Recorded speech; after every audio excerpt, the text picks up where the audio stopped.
The next statement.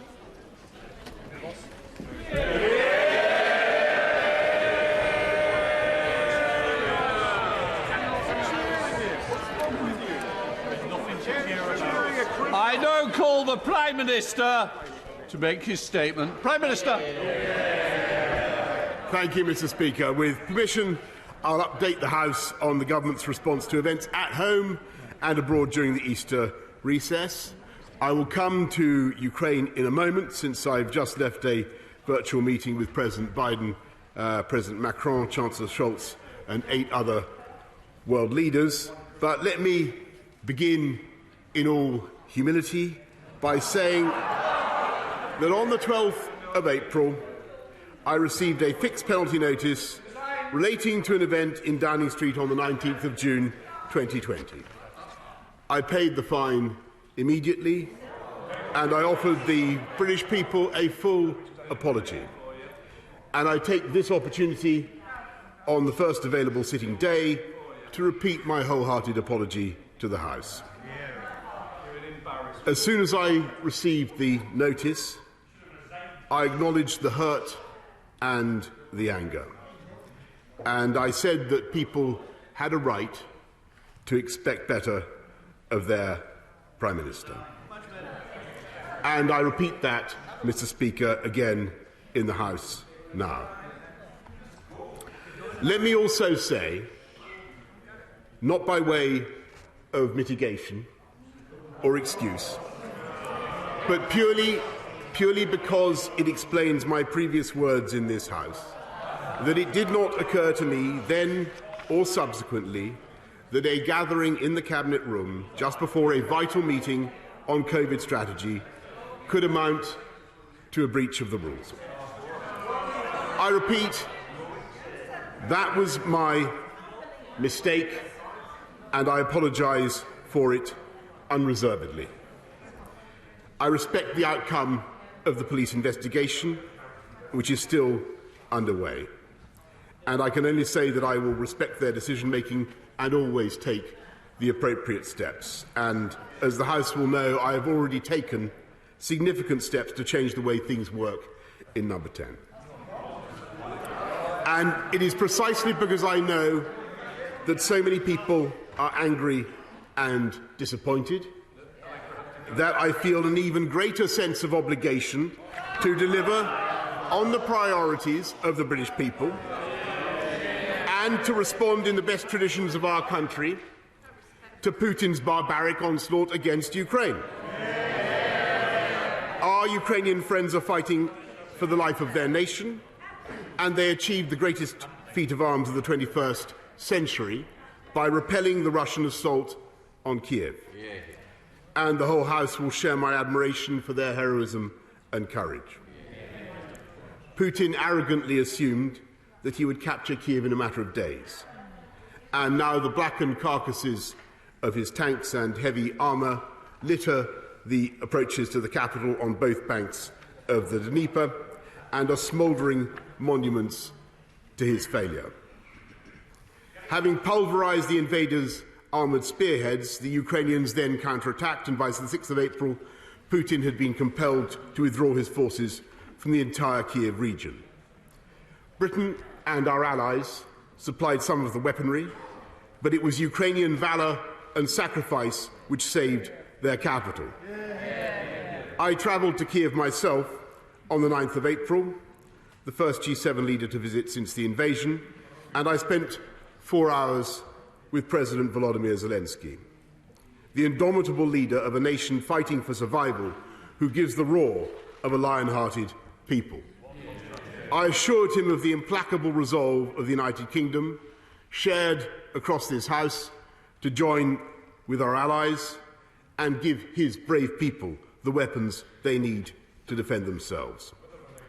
When the President and I went for an impromptu walk through central Kiev, we happened upon a man who immediately expressed his love for Britain and the British people.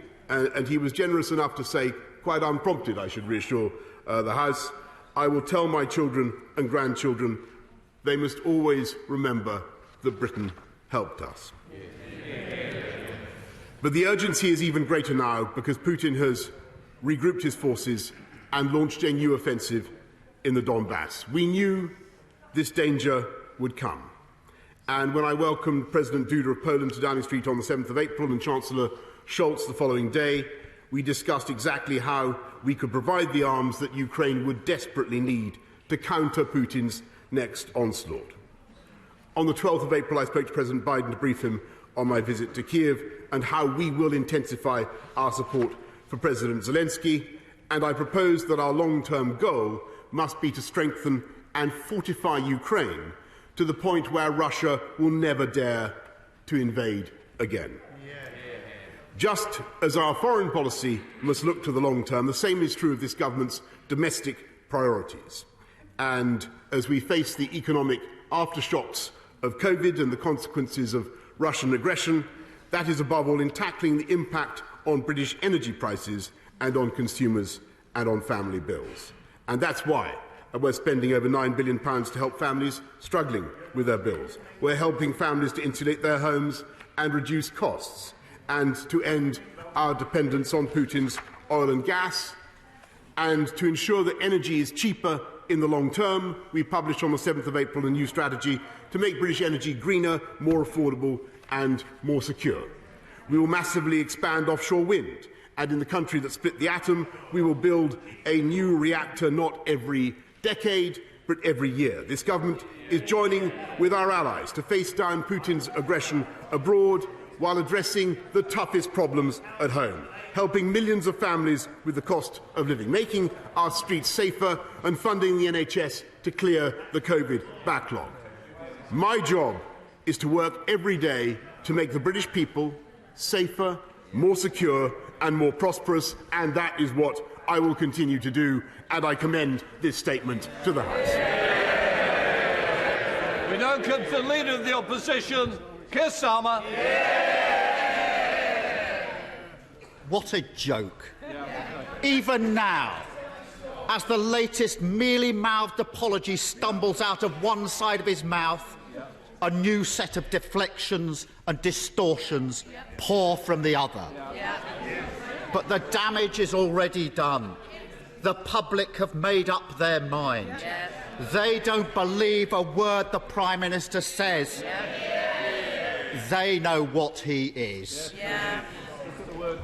As ever with this Prime Minister, those close to him find themselves ruined, and the institutions he vows to protect damaged. Good ministers forced to walk away from public service, the Chancellor's career up in flames, and the leader of the Scottish Conservatives rendered pathetic. For all those unfamiliar with this Prime Minister's career, this isn't some fixable glitch in the system. It's the whole point. It's what he does. It's who he is. He knows he's dishonest and incapable of changing, so he drags everybody else down with him. The more people debase themselves, parroting his... Order! I can't hear what's being said because you're making trouble. Mr Babrickan, I'm all right.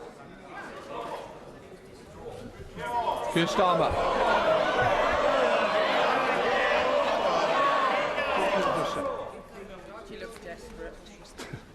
What I would say is, I think the leader said dishonest. I don't think that's an appropriate word to be. I think I will make. We don't want to talk about breaking rules, do we? I don't think that's a good time to discuss. I just say, I think if he just withdraws that and works around it, I'm sure that with the knowledge that he's gained over many, many years, he can use appropriate words that is in keeping with good temperate language of this House. Keir Starmer. Mr. Speaker, I respect that ruling from the Chair. The Prime Minister knows what he is. And so he drags everyone else down with him. The more people debase themselves, parroting his absurd defences, the more the public will believe all politicians are the same, all as bad as each other, and that suits this Prime Minister just fine. Some members opposite seem oblivious to the Prime Minister's game. Yeah. Some know what he's up to, but are too weak to act. But others are gleefully playing the part the Prime Minister cast for them. A minister on the radio this morning saying it's the same as a speeding ticket. No, it's not.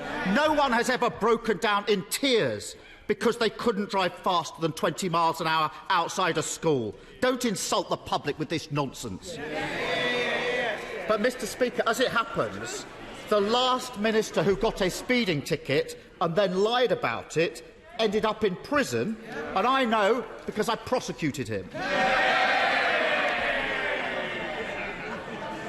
And last week, we were treated to a grotesque spectacle. One of the Prime Minister's loyal supporters accusing teachers and nurses of drinking in the staff room during lockdown. Members opposite can associate themselves with that if they want. But those of us who take pride in our NHS workers, our teachers, and every other key worker who got us through those dark days will never forget their contempt. Plenty didn't agree with every rule the Prime Minister wrote, but they followed them nonetheless. Because in this country, we respect others. We put the greater good above narrow self-interest, and we understand that the rules apply to all of us. This morning, I spoke to John Robinson, a constituent of the member for Lichfield. I want to tell you his story. When his wife died of COVID, John and his family obeyed the Prime Minister's rules. He didn't see her in hospital. He didn't hold her hand as she died. Their daughters and grandchildren drove 100 miles up the motorway, clutching a letter from the funeral director in case they were questioned by the police. They didn't have a service in the church. John's son-in-law stayed away because he would have been the forbidden seventh mourner. Doesn't the Prime Minister realise that John would have given the world to hold his dying wife's hand, even if it was just for 9 minutes? But he didn't, because he followed the Prime Minister's rules. Rules that we now know the Prime Minister blithely, repeatedly and deliberately ignored. After months of insulting excuses, today's half-hearted apology will never be enough for John Robinson. If the Prime Minister had any respect for John and the millions like him who sacrificed everything to follow the rules, he'd resign. But he won't, because he doesn't respect John. He doesn't respect the sacrifice of the British public. He is a man without shame.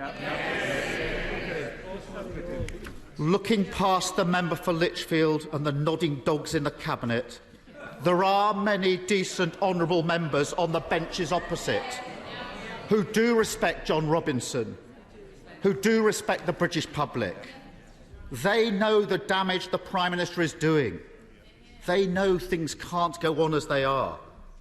And they know it's their responsibility to bring an end to this shameful chapter. Today I urge them once again, don't follow in the slipstream of an out-of-touch, out-of-control Prime Minister. Put their conscience first. Put their country first. Put John Robinson first. And remove the Prime Minister from office. Bring decency, honesty and integrity back into our politics. And stop the denigration of everything that this country stands for. Thank you.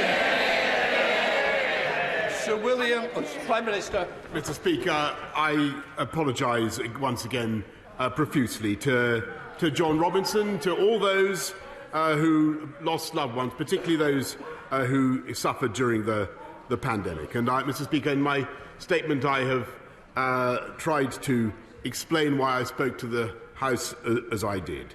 the right honourable gentleman has chosen to respond with a series of personal attacks on me, and I understand why he does that.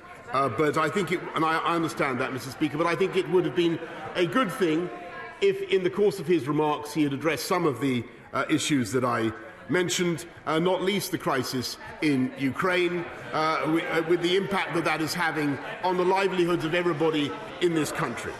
And it is to address that that this government will get on with our job, Mr. Speaker. It is to focus on the needs of the British people. And when he talks about nodding dogs, Mr. Speaker, I'd remind the House that there was a certain nodding dog who sat nodding in the previous Labour shadow cabinet, Mr. Speaker, that would happily have installed the honourable member for Islington North and made, I think, a disastrous mistake in the security of our country at a very difficult time. This government will get on with the difficult job of taking us through the aftershocks of the COVID pandemic, leading not just this country, but I think the world in our response to the violence that we're seeing in Ukraine. I must say that I renew my apologies. I renew my apologies to John Robertson, to families up and down the land. But I think the best thing that we can do now for this country as politicians is not to indulge in personal abuse of the kind that we've heard and to get on with our jobs. Sir William Cash. Thank you, Mr. Speaker. Having heard the remarks both of my right honourable friend and the Leader of the Opposition, may I put it to the House that my right honourable friend, I'm sure, appreciates that it is crystal clear that a fixed penalty notice, such as in his own case, is a civil penalty fine, which, if paid within 28 days, eliminates future prosecution in the criminal courts, and furthermore, without any admission of guilt. In a recent criminal appeal case, and in that judgment, it was said that if the payment was made within those 28 days, a fixed penalty notice was held not to be a conviction, as the defendant, to quote the court's judgment, quote, was not admitting an offence or criminality and would have no stain imputed to his character. That is the perspective, and that is the case. Prime Minister. Mr. Speaker, I want to make it absolutely clear that I in no way minimise the importance of this fine. I am heartily sorry for my mistake, and I accept completely the decision of the police. Leader of the SNP, Ian Blackford. Thank you, Mr. Speaker. Let us remind ourselves that on the 8th of December last year, the Prime Minister denied that any parties happened in 10 Downing Street. They are the very same parties that the police have now fined the Prime Minister for attending. By now, people know that the rules of this House prevent me from saying that the Prime Minister deliberately and woefully misled this House. But maybe today that matters little, because the public have already made up their minds. YouGov polling shows 75% of the British public and 82% of people in Scotland have made their minds up on the Prime Minister. The public knows the difference between the truth and lying. Hear, hear. And they know that the Prime Minister is only apologising for one reason, and one reason only. It's the only reason he ever apologises, because he's been caught. After months of denials, his excuses have finally run out of road, and so must his time in office.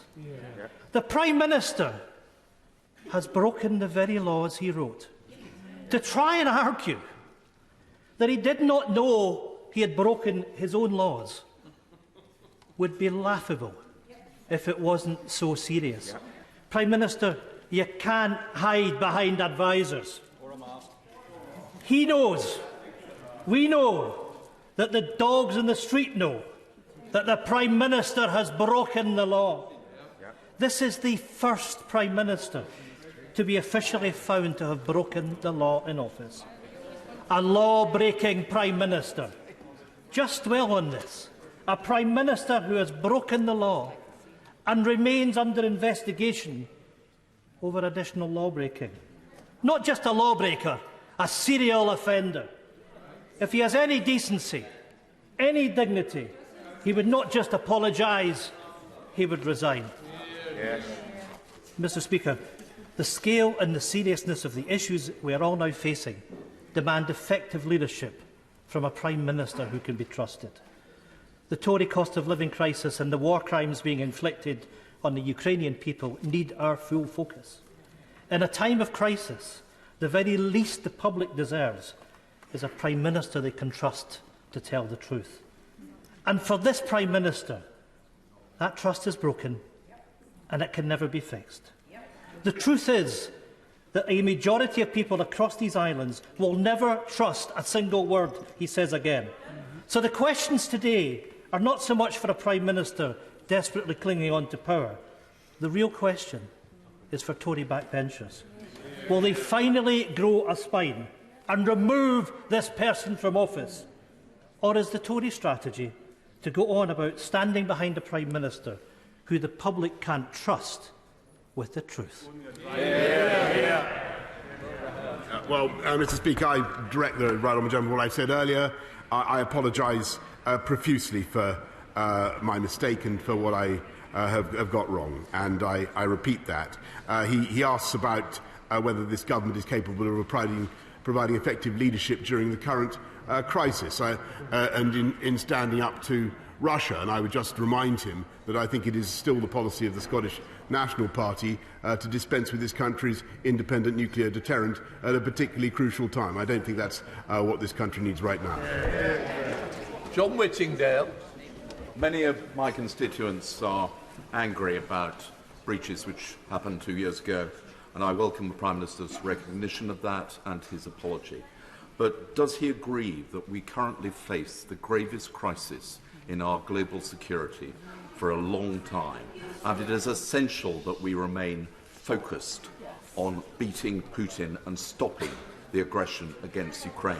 Can he say what additional measures we can now give to Ukraine following his discussion with President Biden and others to ensure that Putin's aggression cannot be allowed to succeed? I thank my right honourable friend, and I repeat my apologies, my contrition. But I want to say on the state of the war in Ukraine, it's at a very perilous stage, and it is vital now that we don't allow Putin to gain momentum in the Donbass as he well could, and in the east, and that's why we are stepping up our supply of military hardware, the kind that I think the Ukrainians particularly need now. This will become an artillery conflict. They need support with more artillery. That is what we will be giving them, Mr. Speaker, in addition to many other forms of support. Dame Margaret Hodge. Thank you, Mr. Speaker. I see that the Prime Minister is anxious to move on to other issues, and I think the question is, can he do that? And I will take one example. Can he perhaps explain to me, to the House and to the country, how he can credibly justify, on the one hand, calling for the resignation of the boss of P&O Ferries, when he faced allegations that he broke the law, while on the other hand, refusing to resign when he himself is guilty of actually breaking the law he set. I thank her very much, and I think that what the P&O Ferries did was entirely wrong, as I've told the House before. And I think, by the way, that I made a serious mistake, and I apologise for it very sincerely. Mark Harper, I lost him. Speaker, I strongly support the government's actions in standing up to Putin's aggression and helping Ukraine defend itself and our values. And it's exactly at times like this that our country needs a Prime Minister who exemplifies those values. I regret to say that we have a Prime Minister who broke the laws that he told the country they had to follow, hasn't been straightforward about it, and is now going to ask the decent men and women on these benches to defend what I think is indefensible. I'm very sorry to have to say this, but I no longer think he is worthy of the great office that he holds. Well, I must say to my right honourable friend, I know the care and the sincerity with which he weighs his words, and I bitterly regret what has happened. I bitterly regret the event in Downing Street, as I have said. But I do believe that it is the job of this government to get on with the priorities of the British people, and that is what we're going to do. Ed David. Speaker, a poll over the weekend asked 2,000 people what they think of the Prime Minister. The most common word they used, by far, was liar. Yep. Does the Prime Minister understand how profoundly damaging it is to our great country to have a government led by a man the public no longer trust and no longer have confidence in? Mr. Speaker, if the Prime Minister won't resign, will he at least give Conservative MPs on Thursday a free vote? Yeah. So Conservative MPs can decide for themselves whether the Prime Minister deliberately misled Parliament or was just so incompetent that he didn't even understand his own laws. Mr. Speaker, I repeat what I've said earlier. I disagree profoundly with what he's just said, but I repeat my apology to the House and to the country. Jake Barrett. Thank you, Mr. Speaker. The people of Rossendale and Darwin will have weighed the words of the Prime Minister carefully, listening to them today, and they will, like me, feel that it is a contrite and wholehearted apology. They will also be looking at the action of the Prime Minister in Ukraine, and I wonder if he would consider putting Britain at the forefront of a new Marshall Plan to rebuild Ukraine after Putin has been defeated, and fund this in part by the assets confiscated by the British state from Russian oligarchs. Can I thank my right honourable friend for his excellent suggestion? It's one, indeed, that the UK government is already pursuing, and in my conversations with President Zelensky, we did discuss exactly how the supporters and friends of Ukraine around the world can help to rebuild that beautiful country when the conflict is over. Coulter. Mr. Speaker, we've always known, haven't we, that he was only ever sorry because he was caught banged to rights. And this latest spin about the Met having it wrong is designed to bully the Met and to provide cover to his backbenchers that haven't got the bottle to sack him. But the country has already concluded that he's either a liar or an idiot. Sorry. I said we want temperate language. When we have the motion on Thursday, that is a different matter. For today, we're not using language like that. Well, I withdraw the word liar, Mr. Speaker, but the electorate will have already decided. But what everybody knows is that he is a lawbreaker. Yeah. So if the Met have got the wrong end of the stick, why doesn't he challenge these penalties before the criminal court? Have his day in court. I thank the honourable gentleman very much, and I just want to repeat what I said in my statement earlier, which is that I fully respect the decision of the police. Dr. Julian Lewis. Does my right honourable friend have the power to authorise Sue Gray to publish her report in full? And if so, will he use that power in order to put an end to this matter so that we do not get diverted away, as we are being, from such crucial question as supplying armaments to Ukrainian Democrats? I thank my right honourable friend very much, but I think it very important that the Met should conclude their investigation before Sue Gray's final report. Today marks the Prime Minister's 1000th day in office.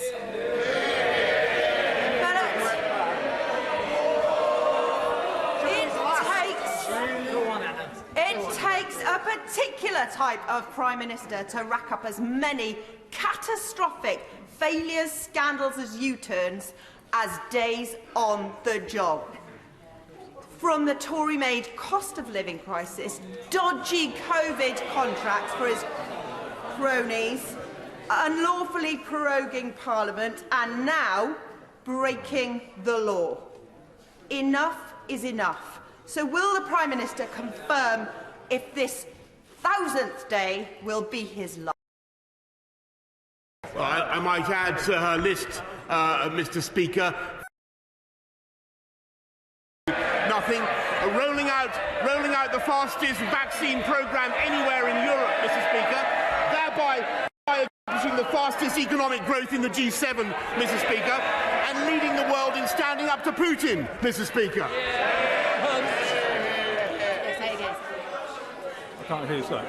Thank you, Mr. Speaker. I appreciate the Prime Minister coming here today and taking full responsibility and apologising.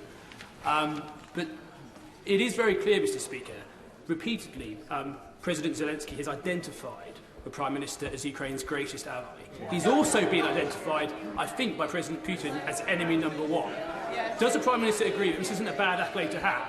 And doesn't he also agree that months of psychodrama in here would play into the hands of the latter, not the former?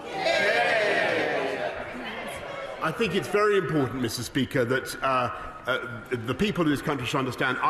Although the country is faced with massive issues that we have to deal with, the aftershocks of COVID and the war in Ukraine, I in no way minimise the importance of the fine I have received, and I apologise wholeheartedly.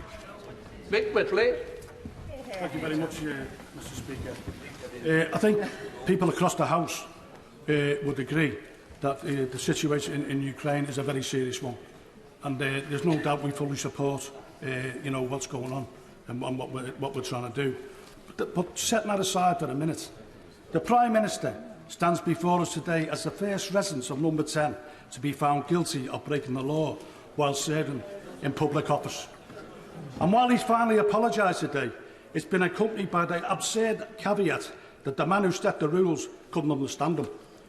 Will the Prime Minister concede that him remaining in office would deal a grievous blow to the rule of law in this country? And for the first time in his career, will he put the national interest before his personal ambition and resign? Thank you very much. I repeat my apology. I direct him to what I've said earlier on, and I think what the people of this country need is us focusing on their issues and their priorities, and that's what the government is going to do. Holly Member-Croft. Can I thank the Prime Minister for the update he's given this afternoon on the energy security strategy, and particularly for the support that this offers for steel. It is the latest in a long line of support that the Prime Minister has brought forward. It also sets out plans on wind, solar and nuclear. Does he agree with me that the best possible place to make the steel needed for these projects is right here in the UK? Yes, and she is completely right, and that's why our energy security strategy is so absolutely vital, not just for consumers but also for British industry. Richard Bergen. Thank you, Mr. Speaker. A new poll shows 3/4 of the public think the Prime Minister deliberately lied about breaking lockdown rules. Yet on Thursday, the Prime Minister will order his MPs to stop his law-breaking ever coming before the Privileges Committee. If the Prime Minister has nothing to hide, why doesn't he do the straightforward thing and refer himself to the Privileges Committee? What's the Prime Minister scared of? Mr. Speaker, the House will decide. Peter Burns. Thank you, Mr. Speaker. May I thank the Prime Minister for coming to the House at the earliest opportunity to update us on this situation. On Thursday, sir, following your announcements this morning, this House has got to decide whether to refer the Prime Minister to the Privileges Committee. There is only one issue. Did the Prime Minister deliberately mislead the House? Could I ask the Prime Minister, did you deliberately mislead the House at the dispatch box? No, Mr. Speaker. Sammy Wilson. Prime Minister, there will be millions of angry people across the United Kingdom today, even after the apology which has been given here today, who will still remain angry because of what they've gone through. But I think that any objective listener today will recognise that, for whatever reason, the apology given today was a genuine apology, and that we now need. And I would also remind the Prime Minister there are hundreds of thousands of unionists in Northern Ireland who are angry about other things as well that happened. But rather than focus on the past, I think it is important we focus on the future. And the Prime Minister has said that he discussed today the situation in Ukraine with world leaders. That situation is becoming very desperate. What discussions has he had about giving the appropriate weaponry to the Ukrainian forces so that they can drive back the Russians, liberate their country and avoid all of the consequences, whether it's in terms of our economy, oil or food for the rest of the world? I thank him very much, and as he knows, the UK is in continuous discussion with the Ukrainians about what we can do to help them defend themselves, and a lot has gone, and a lot more will be going. Well, while I'm at it, I want to pay tribute to a particular Northern Ireland business, used to be Short Brothers, now Thales, that has been absolutely indispensable, as he knows, in helping the Ukrainians against Russian armour. John Barron. Mr. Speaker, the government and British people have provided extensive support to Ukrainian refugees, but there remain in Afghanistan around 200 British Council contractors, many of whom are fleeing from the Taliban. I'm awaiting a meeting with the refugee minister, one that was promised back in November. Will he use his good offices to speed that meeting along? I thank him very much, and yes, of course, and those 200 contractors for the British Council should, I believe, automatically be eligible, and certainly should be able to come under the scheme that we put in place. But I'll make sure he gets the meeting he wants. Yeah. Chris Brown. Thank you, Mr. Speaker. As chair of the all-party group on Russia, I found it very difficult this Easter to have any faith, seeing the barbarity meted out to the people of Ukraine. Women tortured, raped, their children tortured and raped, their menfolk, in many cases, their hands tied and then shot in the back of the head. All of these we know to be war crimes. But many of these worst atrocities are being committed by sociopaths working as mercenaries, paid for by the Russian government, by the Russian state, but nonetheless working as mercenaries. The UK still isn't a signatory to the Convention on Mercenaries. Isn't it time we put a stop to this terrible barbarity, not just in Ukraine, but in other places in the world where mercenaries from the Wagner Group operate with sociopathic intent?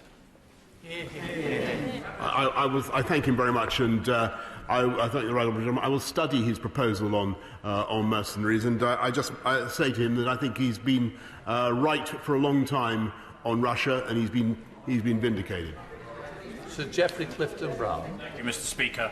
I've heard the fulsome apology by the Prime Minister, but what he is doing is taking a lead in Ukraine, and what he needs to do, if I may suggest, is keep giving Ukraine defensive weapons so that we can eventually drag President Putin and the Russian Federation to a peace agreement, and then would he lead the world in gaining reparations so that that great country can be rebuilt again. I thank him very much, and I thank him for his staunch position on Ukraine. He's completely right. I'm afraid that there is now no easy way of finding a diplomatic or a negotiated solution. I know the House would have preferred that, but I think it's going to be very difficult, as it were, to construct an off-ramp for Vladimir Putin.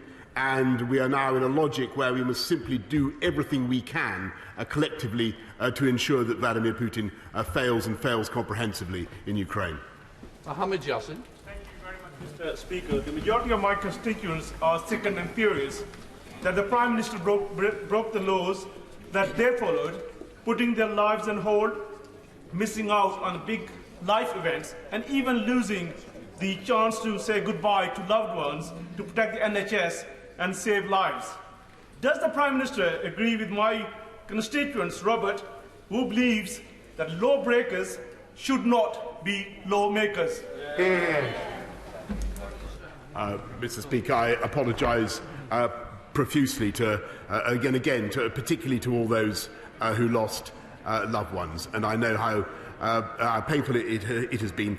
But I repeat what I've said. I believe that the job of the government now is to get on with delivering on the priorities of the country at a difficult time. Brendan Clark-Smith. Thank you, Mr. Speaker. And I know the Prime Minister has offered his wholehearted apology for the fixed penalty notice he received, which I very much welcome. But can I encourage the Prime Minister not to take any lectures from the Labour Party opposite, bearing in mind the number of FPNs their previous cabinet received, and yes, speed does kill. Yes.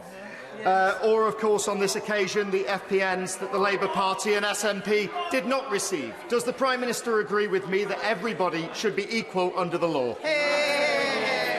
Well, yeah, of course I agree with that, Mr. Speaker. But the issue here today, let's be frank, is what I did and what I got wrong, and I renew my apologies. Dame Angela Riedel. Thank you very much, Mr. Speaker. The Prime Minister accepted the Health Secretary's resignation for breaking guidance, COVID guidance, not COVID laws.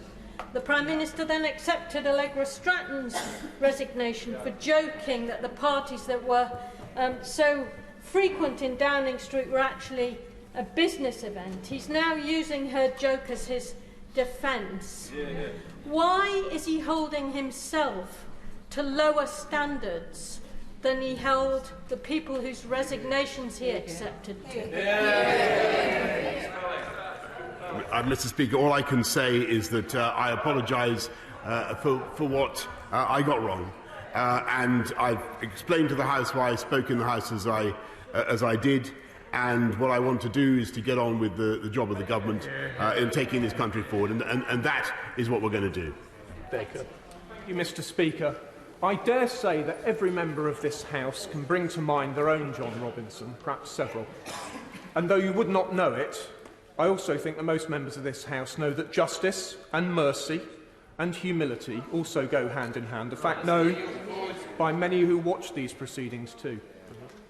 In asking us to forgive him on behalf of all of those John Robinsons we represent, my right honourable friend could not have made a more humble apology. But what I want to say to him is that justice leading into mercy relies on a very, very old-fashioned concept, and that is repentance.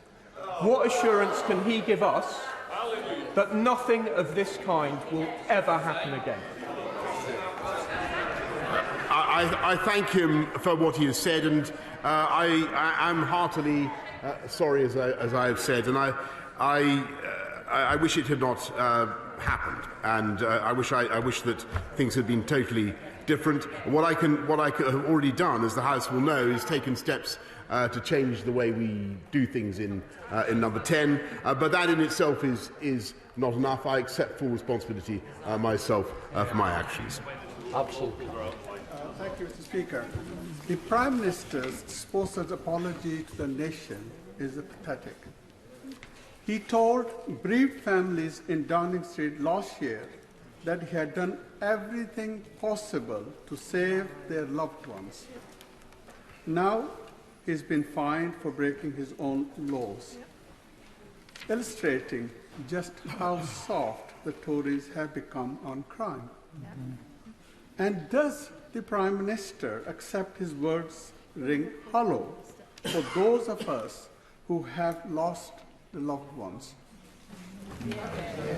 I repeat what I've said, and I know that the honourable gentleman has experienced bereavement during the pandemic, and I'm sorry for his loss, and I repeat my apologies for what happened in number 10. Michael Fabricant. Mr. Speaker, I was desperately sad to hear about my constituent John Robinson. My own best friend, his mother died in hospital, and he wasn't able to see her. And I do recall, of course, that the Prime Minister's mother also died during that COVID crisis. We've all suffered from these heart-wrenching tragedies, and none of us should forget it. But I just want to ask a quick question, if I may, regarding the Ukraine. The Prime Minister has announced that he's going to provide new modern mobile ground-to-air missile systems. How will we be able to train the Ukrainians during this war situation so that they can be put into use before it's too late? I thank my right honourable friend, and I repeat my condolences to his friend. And I just to tell him on the Starstreak and other systems that we're using, that we're supplying to the Ukrainians. The Ukrainians are now being trained, as he can imagine, outside the theatre, the immediate theatre of conflict. Murray Rimmer. Thank you, Mr. Speaker. The Prime Minister genuinely doesn't seem to understand how he got his fine or what he did to break the law. He wrote, "What an utter nonsense." Does the Prime Minister understand that if a man is so incompetent that he can't understand his own rules, is he also a man who can't understand the public's challenges, the pace and scale of the soaring cost of living? I thank her, and that's exactly why the government is focused on those issues. That's what we need to get on with. It's dealing with the aftershocks of COVID, the impact of the Ukrainian crisis on fuel prices and on inflation. That is where we are focused 100%. Yes, someone needs to have the courage to get rid of the leader. The leader who is sitting in the Kremlin and causing the deaths of tens of thousands of innocent people. And maybe I only speak for myself, I say it in all humility. I'm not going to give the satisfaction of that death's head tyrant of removing a British Prime Minister who was given an apology, who was working night and day to save thousands of lives. You went downstairs to thank his staff who were doing the same job. He has apologised. Let's show some compassion. I thank him very much for what he has said. I just want to say one important thing. It is very, very important in this Ukrainian crisis that we do not make it an objective to remove the Russian leader or to change politics in Iran. This is about protecting the people of Ukraine. That is what we are doing. And Putin will try to frame it as a struggle between him and the West. We cannot accept that. This is about his brutal attack on the people of Ukraine. Yeah, Antonia. Thank you, Mr. Speaker. Here we are again talking about the Prime Minister and his misdemeanours. It is frustrating for all of us on both sides of the House that we have to still be here. But the Prime Minister has led us this merry dance. Nobody else. The Prime Minister. Please, after all the apologies today, Prime Minister, resign, because we have had enough. The country deserves better. Well, I thank her very much, and I must respectfully, if you'll forgive me, direct her to what I've already said. Mark Pritchard.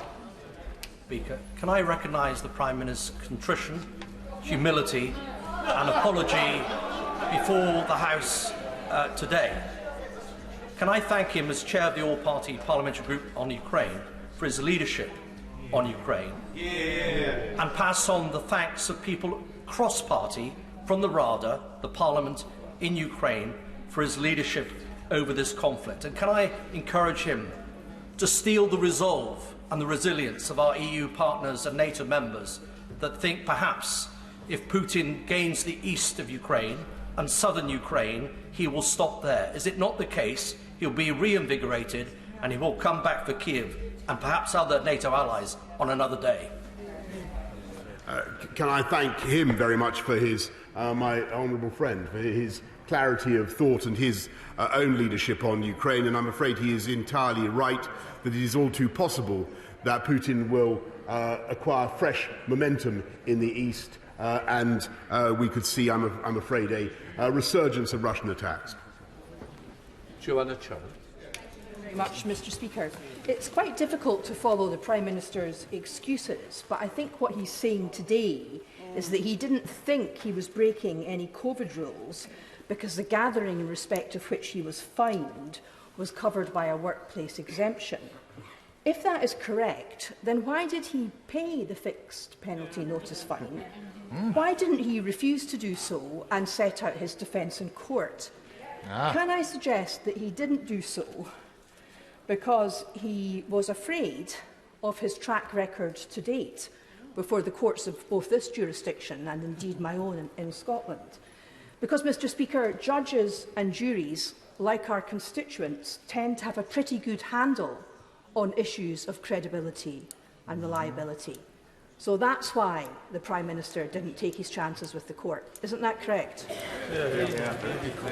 Mr Speaker, I've explained that I believed that the event was in conformity with the rules. That has turned out not to be true. I humbly and sincerely accept that. Robert Halford. Thank you, Mr Speaker. I thank the Prime Minister for what he said in this House today. I think it will mean something to my constituents of Harlow. He mentioned that one of the great challenges that the government is facing is about the cost of living, and could he build on the work of the Chancellor in the spring statement to take further measures to cut the cost of living, perhaps either getting rid of the green levies that act as 25% of our energy bills, or at least introducing a downwards escalator, so when the international energy price goes high, the green levies would be reduced. I thank him very much, and I know that he's campaigned assiduously for his constituents and for the whole country to reduce the burden, particularly of fuel costs. And I know that he will have been pleased by the Chancellor's, my right friend, the Chancellor's decision to cut 5p off fuel duty, a record cut. And I know that we will do more as soon as we can to help people with the cost of living. Mr Speaker, those of us who... Is the Prime Minister aware that those of us known him for a long time know that he spent his life apologising humbly, and those of us who know him don't dislike him or hate him, but we are waiting for signs that he's mending his ways, that he's changing how he operates. And can I just say, if he thinks that deflecting on to some of the good work he's done in Ukraine will balance what he said to this House, can I remind him he's got key links with Washington, I still have, but in Washington, in Berlin, in Paris, his behaviour here has really undermined his status and his credibility worldwide. I thank him very much. I in no way wish to deflect from the gravity of the fine that I've received, and I want to stress again the apology, but I simply must disagree very profoundly with what he's just said. Morris. Mr Speaker, I've heard the Prime Minister apologise countless times in this chamber today. I'm man enough to accept that, Mr Speaker. But it's about a matter of trust. And this Prime Minister, I trusted him to see us through Brexit. He did. I trusted him to see us through the COVID epidemic. And bear in mind, he nearly died of it himself, and he did. And do you know something else? The whole world... Just said, I've got to say it's got to be through the chair, not through the SNP, please. David Morris. I totally agree, Mr Speaker. But you know something else, Mr Speaker, and this is the most important. This Prime Minister is leading the world against Putin's aggression in Ukraine. And the G7 leaders all respect him for that. And more to the point, so does President Biden. So I just want to say to this Prime Minister, will you carry on, please, leading this country? I thank him very much. And the answer to that is yes, I will. But that in no way means that I wish to mitigate what the offence that I've been found guilty of, nor to in any way undermine the importance of my apology. Alex Cunningham. Mr Speaker, my constituent Jason Green wrote to me today to tell me how his wife lost his mother suddenly last year, but couldn't travel to be with her father, who himself died 3 days later because they were following the law. They didn't get to the funerals either because they were abiding by the law. He doesn't forgive the Prime Minister. He says the apologies are too late and the Prime Minister should resign. What's he got to say to Jason and his family? Well done. I apologise again to not just to Jason but to the families of all those who lost loved ones during COVID, and I repeat what I've told the House earlier on. Alan Cairns. Thank you, Mr. Speaker. I thank the Prime Minister for his statement and for the way in which he made it. President Zelensky said yesterday that the conflict in Ukraine has moved to the second phase. Now, we all recognise that the balance between offensive and defensive weapons is very, very fine. As the conflict continues to develop, will my right honourable friend continue to review where that line stands? Prime Minister. I thank him very much. He's asking an extremely important question, and the answer is that I don't think any NATO country, any Western country, wants to see its forces or its or our own weaponry directly engaged with Russia. What we want to see, that's to say, with the use of our own troops and personnel, but it is, I think, wholly legitimate and morally right to give the Ukrainians the equipment with which to protect themselves. Just for this. Thank you, Mr. Speaker. The Prime Minister has come here today, and to some respects I would have very much welcomed an entire statement about what has been happening in Ukraine, and it does feel a little bit like he seeks cover, which is shameful. But the truth of the matter is that on the cost of living crisis, on all the issues that we face both domestically and in foreign affairs, the fundamental of whether people can trust our politics matters. And if the people in this room do not ask for the Prime Minister to bear the rigour of the things that are put in place to ensure that leaders cannot mislead this House, if they don't walk through the lobby to do that, they are setting a dangerous precedent. Yes, so through you, Mr. Speaker, I won't speak to the Prime Minister, I speak to them. What I ask the Prime Minister is, shall I look forward to this same statement at the next fine? And to stretch the metaphor of the speeding fines, after 3 fines on the road for speeding, one has one's driving licence removed from them. So at what point in his fine history will he see sense? I thank her very much, and I want to repeat what I've said already. I apologise for the fine I received. I can't comment about any hypothetical situations. Robin Miller. I know that many in Aberconwy have written to me about their upset at events, but I know that many in Aberconwy too will have heard the Prime Minister's apology today and will welcome it. I welcome it. Indeed, perhaps we all have a hope that there's forgiveness in our future and not just punishment for our past. I also welcome the fact that the Prime Minister talked about his obligations. So could he please update the House then on his commitment to strengthening the United Kingdom of Great Britain and Northern Ireland, please? I thank him very much. I thank him for all the work that he does to protect and support the Union with Great Britain and Northern Ireland, and as he knows, it's under a lot of pressure caused by the Northern Irish Protocol, which I believe is undermining the balance of the Good Friday Agreement, and we will have to sort it out, Mr. Speaker. There's Sybil Roberts. Prime Minister debases himself, he debases his office, he debases his government, and he debases those who seek to defend him. He is a millstone round his party's neck. The Welsh Government's, Welsh Conservatives' 18-page local election manifesto makes zero reference to the Prime Minister.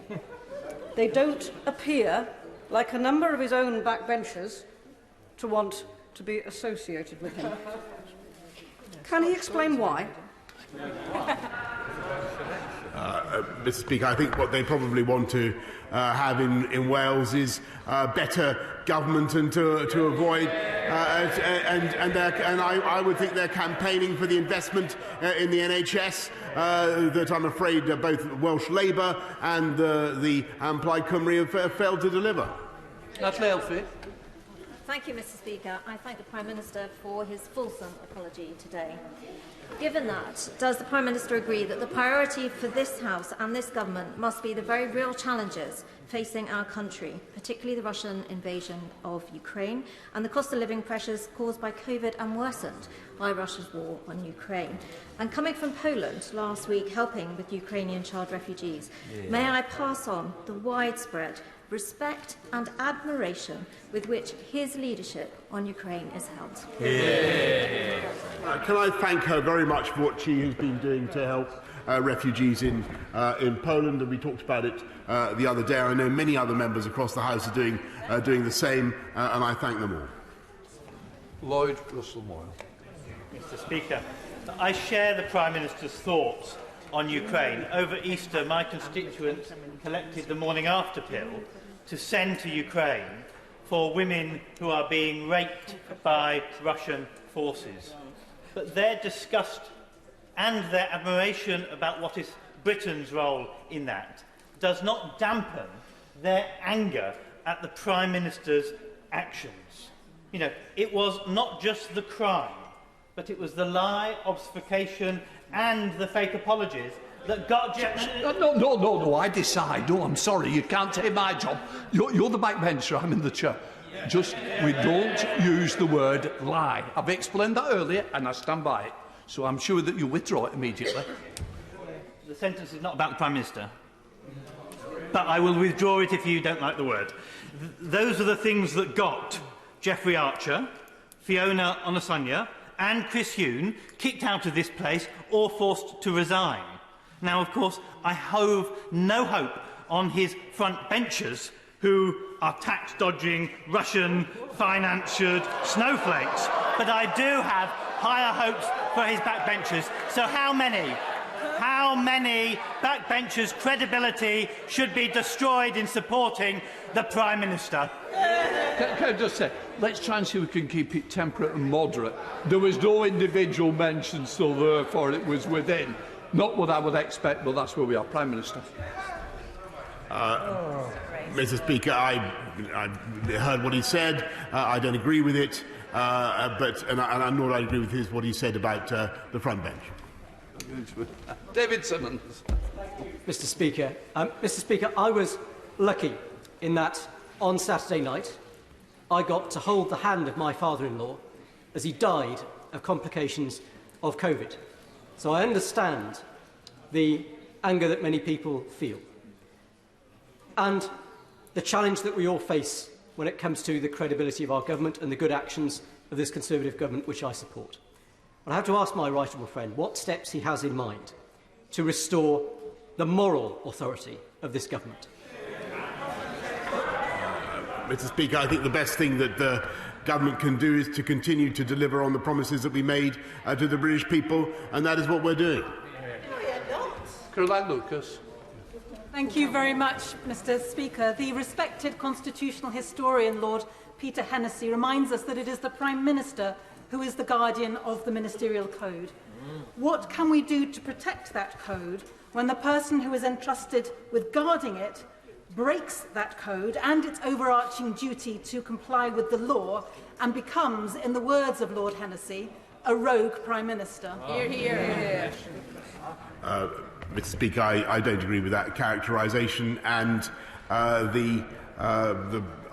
explained to the House why I spoke as I did, and I've explained and I've apologised for the mistake that I made. Oh. Thank you, Mr. Speaker. My constituents in Sedgefield have expressed both their satisfaction at how we are helping the people of Ukraine, but also their frustration and anger at events in Number 10. They also believe that one is not linked to the other. His contrition over his error is welcome, and I thank him for it. And whilst it was a clear error of judgment, I certainly do not believe it's a resigning matter. If it was, then regardless of Ukraine, it still would be.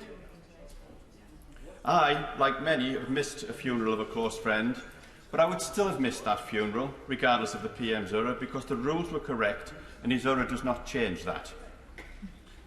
As regards Ukraine, though, could I please encourage him to continue his efforts with full vigour? I thank him very much, and I share the. I understand the frustration and the anger of his constituents in Sedgefield, and I understand perfectly how they feel. I renew my apologies to them, and I also share what he has to say about Ukraine. Stella Chris. Thank you, Mr. Speaker. The benches opposite have talked about repentance. The Prime Minister has offered us his apology. We're being asked to move on. But there's a critical question for all of us as to whether the Metropolitan Police have moved on from this matter. Now, the Prime Minister says that he cannot deal with hypotheticals. But now it has occurred to him what a party actually is. Can he tell us whether he expects more fines to come, yes or no? I would love to give more commentary on this, but I've told the House very clearly that I can't do that until the investigation is complete. Rob Butler. Mr. Speaker, the Deputy Head of the Ukrainian President's Office has said that the UK is the leader in defence support for Ukraine, the leader in the anti-war coalition, the leader in sanctions against the Russian aggressor. So with Russia's offensive in the Donbass beginning the next stage of Putin's appalling invasion, can my right honourable friend assure me that the UK will remain the leader of international efforts to support Ukraine, including persuading all our friends and allies of the need to stand up to Putin's outrageous actions? I thank him very much, and I know that the whole House will want, and I think that the unity on this has been important, will want the UK government to continue to take that role, and we certainly will. People across these islands had to watch through care home windows as their loved ones died. Parents had to bury their children without the comfort of their family around them. While that was happening, the Prime Minister and the Chancellor were partying in Downing Street. We know he has no respect for the public, but can he show us that he has some respect, just a little bit of respect for himself, and please, please, please resign now. I'm grateful to the honourable gentleman, and I understand the feelings of his constituents, but I must direct him to what I've said earlier on. Jacob, Thank you, Mr. Speaker. Can I welcome the Prime Minister's renewed focus on nuclear energy and its power to transform our energy independence? Does he also recognise we don't just need energy independence, but also independence in our foundation industries like chemicals and steel?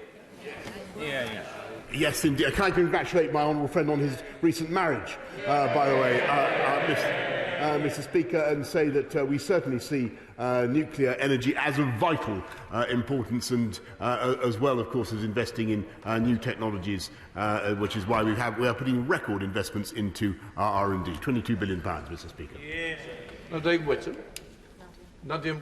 Thank you, Mr. Speaker. Mr. Speaker, the Prime Minister broke the laws that he made, laws to protect public health, then repeatedly misled Parliament. Does the Prime Minister agree that comments made by his Northern Ireland Secretary this morning, comparing his fine to a parking ticket, are insulting? And when will he do what the majority of this country wants and resign? I thank her. I in no way minimise the importance of the fine I have received, as I've said several times this afternoon. Richard Drax. Thank you, Mr. Speaker. We all have our faults, Mr. Speaker, and I'm sure the Prime Minister would agree that he has his share of his own. But he also has many attributes, and one of them is courage. And it took courage to go to Ukraine, to stand up for freedom, and for those people who have been subjected to barbarism. I must take this opportunity to ask my right honourable friend, will he review the cuts to our armed forces and ensure that the future of this country is invested in to meet this future and very real threat? I thank my honourable friend, who is a valiant campaigner for the armed forces in all their guises, and quite rightly, Mr. Speaker, and it's partly thanks to the lobbying of himself and others like him that we've increased defence spending by record sums, £24 billion, and that has enabled us, helped us greatly in helping our Ukrainian friends. Barbara Keeley. Speaker, a constituent wrote to me about his feelings about the Downing Street parties. Good Friday was the second anniversary of the death of his wife, a healthcare assistant at Bolton Hospital who died from COVID. Over the 10 days she was ill, he was not able to go with her to hospital or visit her until just before she died. After she died, he had to plan her funeral alone. There was no wake, and after the funeral he had to go back to an empty home with no support from family and friends. Now, it's clear that the party opposite wants to move on, but since his wife died, my constituent tells me he has been unable to work, or to move on, or to grieve. I want to ask my constituents questions to the Prime Minister directly. I followed the law to the letter. Why does the government think the laws don't apply to them?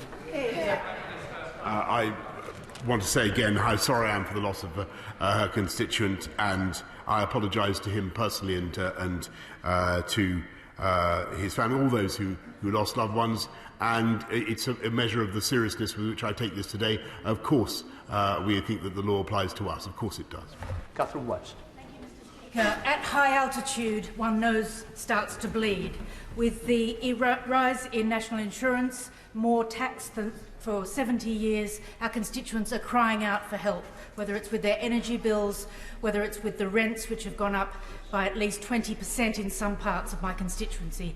And yet we will be facing this sort of debate day after day after day until the Prime Minister faces up to responsibility and resigns, or the members here take him out. That is the choice until we actually start focusing on the things which matter. May I respectfully say to her that I think the real choice that this government, this House of Commons should follow is getting on with the job of serving the people that we were elected to serve and helping them with the cost of living. That's what we're doing. Carol Monaghan. Thank you, Mr. Speaker. The Prime Minister's questions on Wednesday, the 8th of December, the Prime Minister said there was no party and no COVID rules were broken. Today, he refers to his law-breaking as a mistake. Can the Prime Minister explain to my constituents, and indeed to children across these aisles, what the difference is between a lie and a mistake? Mr. Speaker, I've apologised deeply for what I got wrong, and I've explained to the House why I spoke as I did on that occasion and others. Wayne David. Many references have been made to the views of the electorate of this country, and I can tell him that those views are shared by my constituents as well. So I would ask the Prime Minister, is he prepared to take a truth detection test after every Prime Ministerial statement?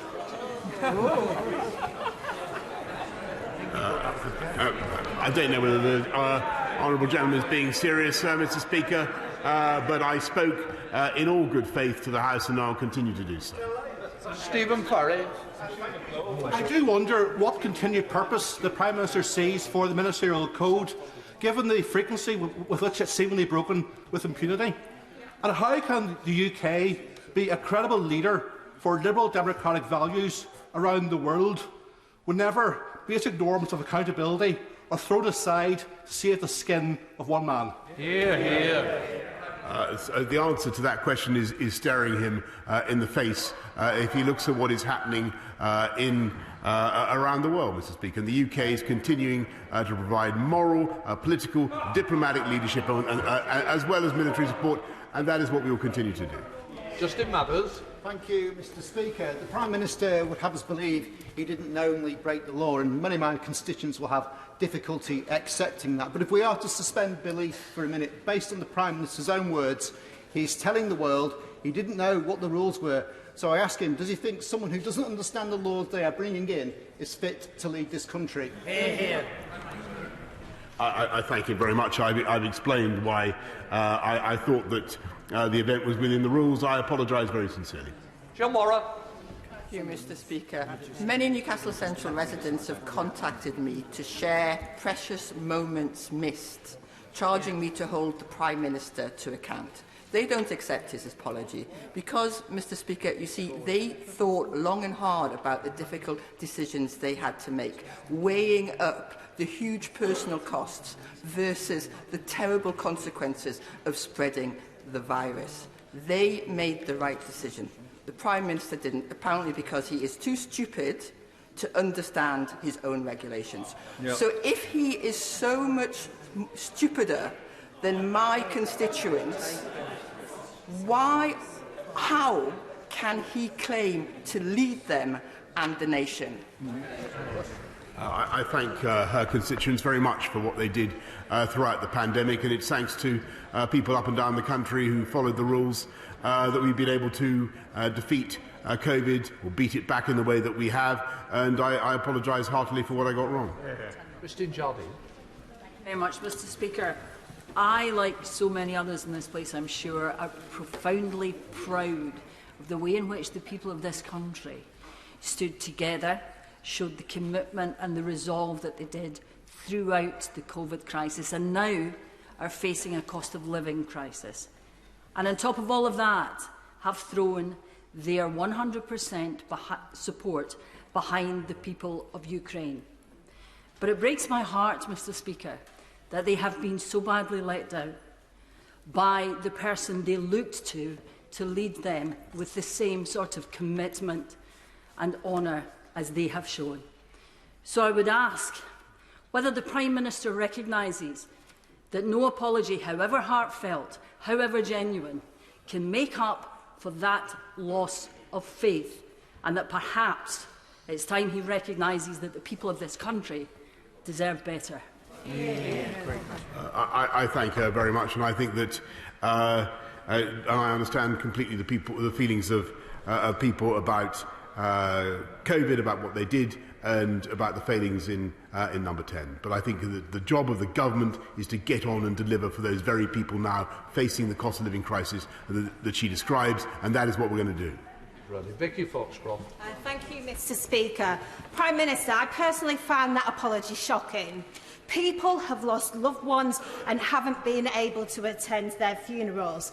My BTEC tutor in performing arts, Martin Cosgrave, sadly passed away from COVID. He saw something in the young me, who many felt was destined for nothing, and encouraged me to attend university. He was a fantastic man and is deeply missed by all his students. In the word of one of his friends, we were his children. Yet none of us were able to attend his funeral. So what does the Prime Minister say to all of Martin's former students from Accrington and Rosendale College who were unable to mark the passing of this influential man?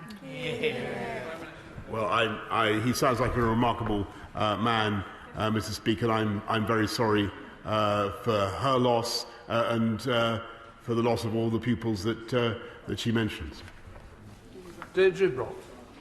Speaker, we've heard rightly from benches opposite about the barbaric nature of Putin's aggressive attitudes towards the Ukraine, but nothing about his party returning the donations they've received from friends of Putin. When can we hear about that? Thank you very much. All donations are registered in the normal way. Christian Matheson. Thank you, Mr. Speaker. The honourable gentleman from Sedgefield said that he felt these issues weren't linked, but I have to disagree. We support Ukraine because we support democracy, we support self-determination and the international rules-based order. Does the Prime Minister not understand that when we go across to other countries and ask them to follow a rules-based order, they will now simply say, you don't follow your own rules, mate, so why should we follow the rules that you want us to follow? He is undermining this country and our reputation abroad. On the contrary, Mr. Speaker, I believe that people abroad can see how closely our leaders and our rulers are held to account, and that's exactly what we're fighting for and helping the Ukrainians to defend. Alan Brown. Thank you, Mr. Speaker. And yet another shameless episode. The Prime Minister comes here and he says, I'm sorry I was caught, but there's a war in Ukraine, a cost of living crisis that his government's done nothing to alleviate.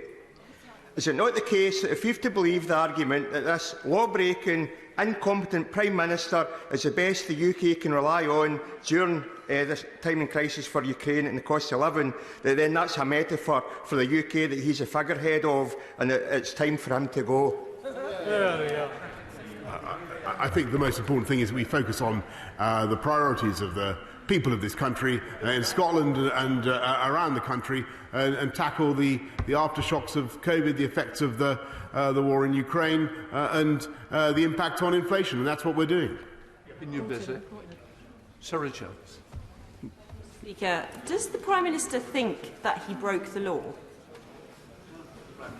I completely accept that the police are right, and that's why I paid the fine.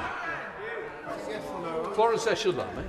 Thank you, Mr. Speaker. At every stage, the Prime Minister has given the House and the public a different account and version of what happened, until more revelations forced him to change his mind. The Prime Minister has outlined the fact that he's sorry. The Prime Minister should be sorry because he almost died from this disease, and the staff in the St Thomas's Hospital, my constituency, treated him. They didn't have a party for 9 minutes. Does the Prime Minister not understand that he's the distraction in terms of the constituents that write to me with issues around cost of living, the crisis in Ukraine? Yeah. Will the Prime Minister do the decent thing and stop that distraction by resigning? I think the best and most decent thing we can all do is help our constituents with the issues that matter most to them, and she's mentioned, I think, the number 1 and number 2 issues. Debbie Abrahams. Thank you, Mr. Speaker. Mr. Speaker, trust and confidence in our democracy is at an all-time low. Does the Prime Minister accept his part in that lack of confidence and trust? And shouldn't we also be putting the Ministerial Code on a statutory footing, underpinned by the Nolan Principles in the same way that it is in the devolved governments? I thank her, but I want to repeat what I said earlier on, which is I think that there couldn't be a clearer expression of the robustness of our democracy, that all of us must be held to account. I've been held to account. I apologise very sincerely. Matt Weston.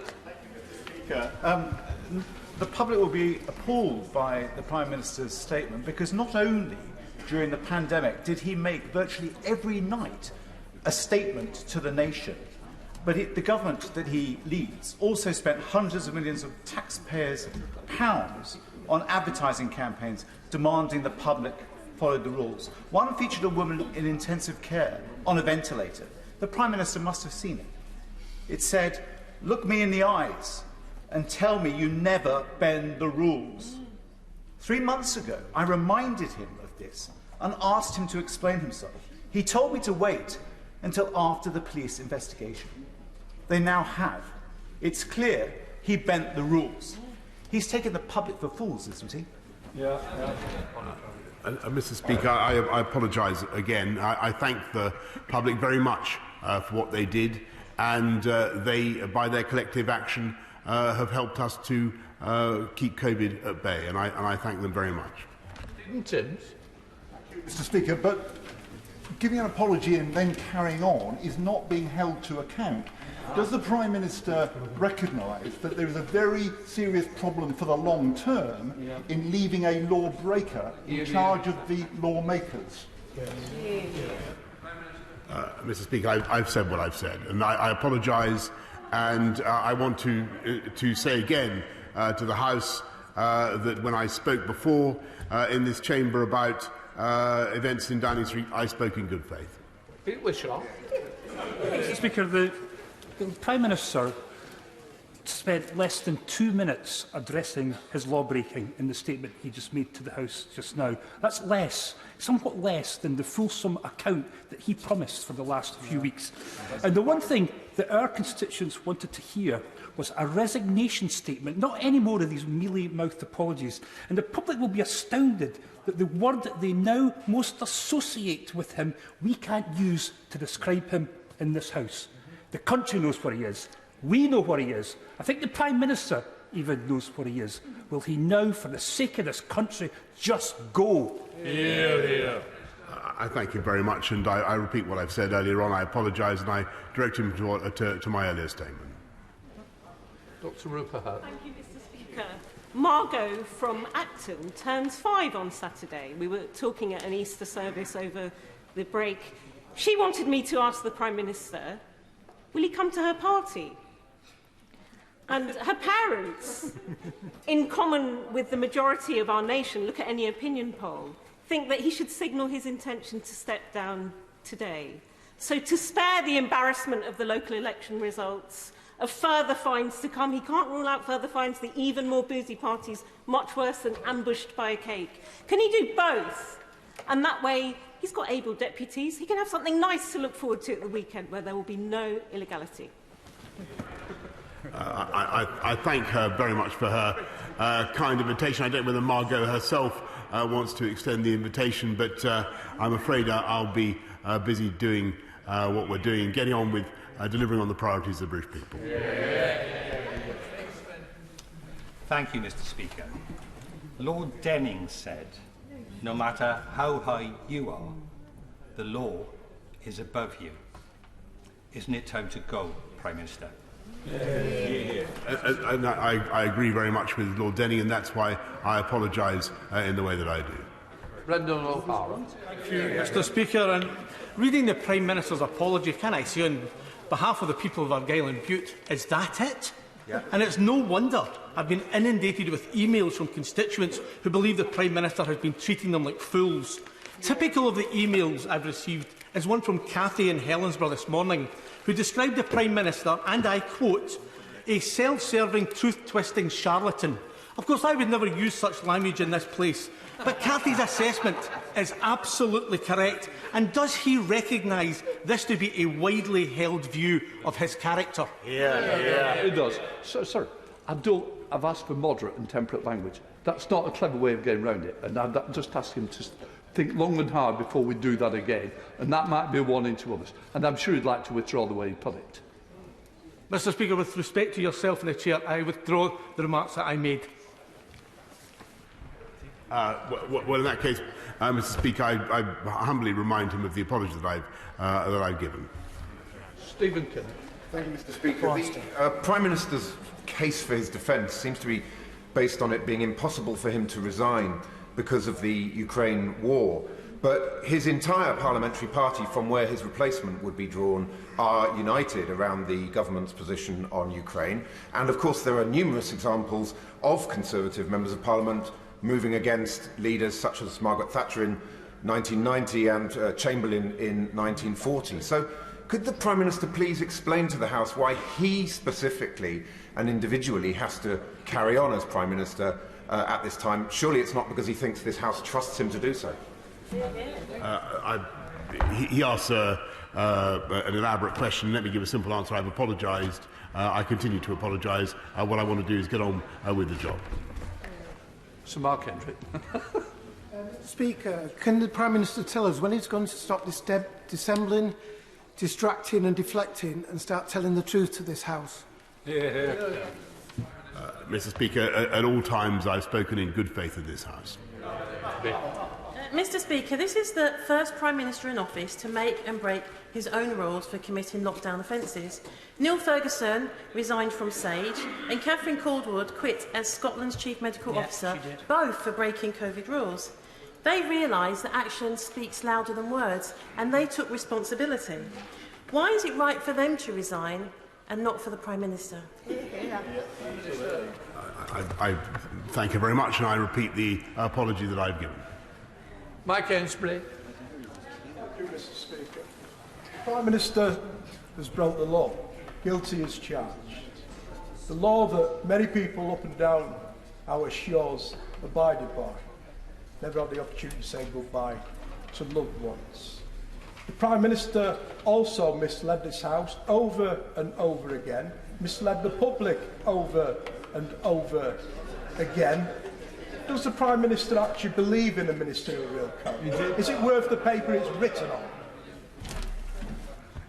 Well, Mr. Speaker, let me repeat my apologies for what I've got wrong and what went wrong in Downing Street, and also my explanation for why I've spoken as I have in this House. Thank you, Mr. Speaker. Originally, there was one party, and the Prime Minister told the House that he had been assured that there was no party. It then turned out that there were parties, but he wasn't in attendance. He then had to tell the House that he had, in fact, attended parties. He told the House that he'd been assured on each occasion of the truth of what he said. So someone must have committed a serious breach of their responsibilities to advise the Prime Minister in a way that led to him coming to this House and inadvertently misleading the House. What's happened to those people? Mr. Speaker, I've apologised for what I've got wrong, and I take full responsibility for everything that happened in number 10. And, Mr. Speaker, for the rest of his question, he must wait for the completion of the investigation. Zara Sultan. Energy bills are soaring, wages are falling, and the cost of living crisis is getting worse and worse. But while my constituents are forced to choose between heating and eating, the Chancellor is benefiting from the non-dom tax loophole, and 17 of the Prime Minister's 22 cabinet members have refused to deny whether they or their families benefit from tax havens or non-dom status. They're laughing in our faces while robbing the public purse. So I ask the Prime Minister, how many more children need to go hungry at night before he stops putting the greed of his super-rich mates before the needs of ordinary people? Sorry. Can't you withdraw robbing the public purse? That's just not the case. Oh, withdraw it. Yes. Withdraw it. Steve McCabe. Mr. Speaker, if the Downing Street photographer is a publicly funded post, does that mean all the photographs of the Downing Street parties are public property and should be available for access? Mr. Speaker, I'm not going to comment on the investigation until it's complete. Andy MacDonald. Thank you, Mr. Speaker. Truth and honesty matter, and the Prime Minister has repeatedly told this House that all guidance, all rules were observed. That isn't true. He also told this House that there were no parties. Indeed, his Chancellor also said that he hadn't attended a party. Yes. Neither of those things are true. So, for once in his privileged, entitled life, will he do the decent thing, come to that dispatch box and correct the record? Because there isn't anybody who's fooled by this, but what he continues to do is to take the British people for fools, and they will not put up with it. Yes. Well, Mr. Speaker, I thank you very much, but I want to repeat what I've said about the event in question, for which I've received an FP, and I apologise heartily for that, and it was my mistake entirely. I thought it was within the rules, and it has turned out not to be the case. As for other events, I'm afraid I'm going to have to stick by what I've said previously and wait, and I hope he will allow me wait for the conclusion of the investigation. Alison Poulos. Thank you, Mr. Speaker. Mr. Speaker, I got many emails from my constituents over the weekend. One of these has stuck with me. It's from Victoria, who worked in respiratory wards during the COVID-19 pandemic. She says, "I've watched people die alone, sick and confused, begging us to see their family one last time, with only us to hold their hands and comfort them. I've watched family members banging on the locked doors, ward doors, crying, screaming and pleading for us to let us hold their dying loved ones. We were the ones that watched this and enforced this. We were the ones who had to tell families how sorry we were, but the government guidelines meant they couldn't hug their families one last time." Victoria says the time for apologies are over. We don't accept them. When will the Prime Minister resign? Well, Mr. Speaker, I want to thank her for what she's said, but I want to remind her of what I've already said, which is I feel the greatest sorrow and grief for those like Victoria who have lost loved ones during the pandemic. Mr. Speaker, I understand the pain that they must feel and the anger that they must feel, and I repeat my apologies. Paula Barker. Thank you, Mr. Speaker. The fact the Prime Minister and the Chancellor have both been fined for breaking the very rules they themselves set means they are either incompetent or they think the people of our country are beneath them.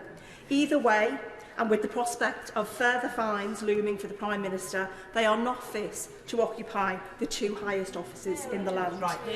My constituents of Liverpool Wavertree have overwhelmingly told me, Mr. Speaker, that they do not believe their apologies to be sincere. So the question from my constituents of Liverpool Wavertree is when can they expect your resignations?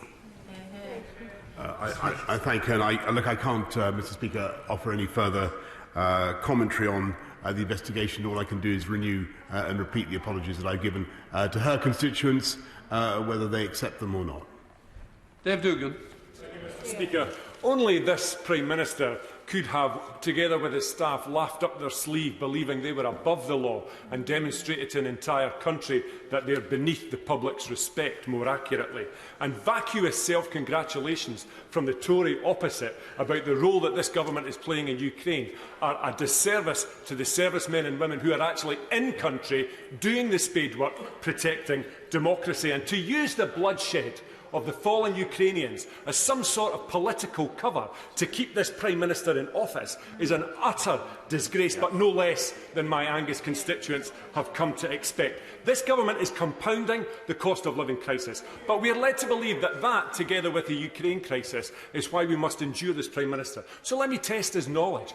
What anti-ship missiles will his government be sending to Ukraine? And if he can't answer that simple question, will he resign?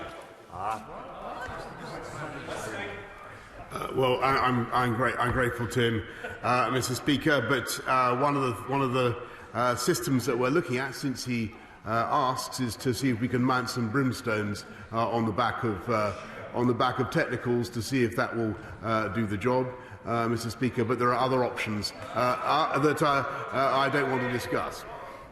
Martin Docker to use. Mr. Speaker, let me first of all wish the Prime Minister good luck in their trip to India, where I'm sure he will raise the ongoing arbitrary detention of Jagtar Singh Johal with Prime Minister Modi. But that said, if the Prime Minister believes that they inadvertently misled the House based on evidence given at the time, surely the Prime Minister would then agree with me and also with Alex Macy of The Spectator that such a defence rests on the proposition that the Prime Minister is an idiot. I've spoken in good faith, Mr. Speaker, and of course continue to raise the case of his constituent. Flynn. Does he believe that a Prime Minister of the United Kingdom who openly treats the public like they are mugs is a help or hindrance to the cause of Scottish independence? I believe the biggest help to the cause of the Union is the incompetence of the Scottish Nationalist government. Thank you, Mr. Speaker. The whole functioning of this place hangs on the belief that everyone behaves in an honourable way at all times. Unfortunately, the people that matter out there don't believe that we do. We now know that 72% of them think the Prime Minister is part of the problem. For 72% of the citizens of these four nations, they cannot hear the two words Boris and Johnson without immediately hearing a word that I'm not allowed to say on their behalf.